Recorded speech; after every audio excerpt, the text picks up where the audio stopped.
With the uptake in electric vehicles continuing to gather speed and estimates suggesting there could be up to 36 million electric vehicles on the road by 2040, steps need to be taken now to ensure that property assets are fit for the future. The government has announced that the sale of new conventional petrol and diesel cars will end by 2040, and Highways England have committed to ensuring there is a charging point every 20 miles along the strategic road network by 2020. Rethinking the fuel stop.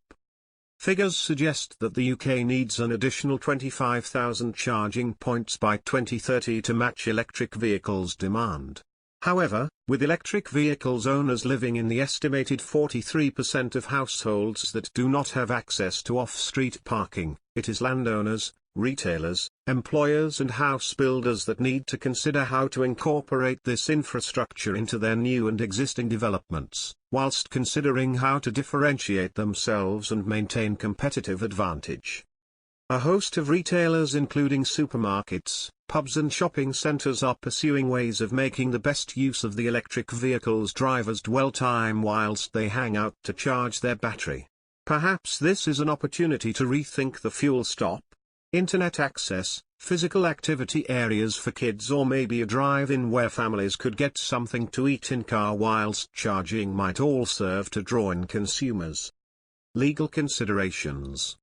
Electric mobility has arrived and it's here to stay. Why? Here are a few legal points to consider. Getting connected, is consent from the operator required? Infrastructure regulations. Any new charging points must comply with these regulations which, for example, require that all public charge points provide a pay-as-you-go option. Charging consumers. If users are to be charged, any payment scheme needs to comply with consumer laws and an electricity supply license may be required. Health and safety risks. The risks of installing and using the charge points must be effectively managed. Property rights. Are any easements or wayleaves required? Planning permission, likely to be required, unless the proposed charging point benefits from permitted development rights. Equipment ownership. Where someone other than the site owner owns and operates the infrastructure, this is likely to necessitate a lease.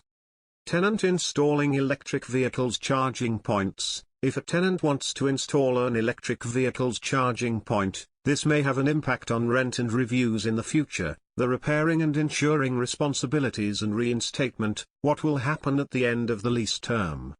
Conclusion. Over the next 10 years, we expect to see more change in the transport sector than we have done in the previous century. Now is the time to consider how such ambitious charging plans can be powered and how investment in property assets can be future-proofed.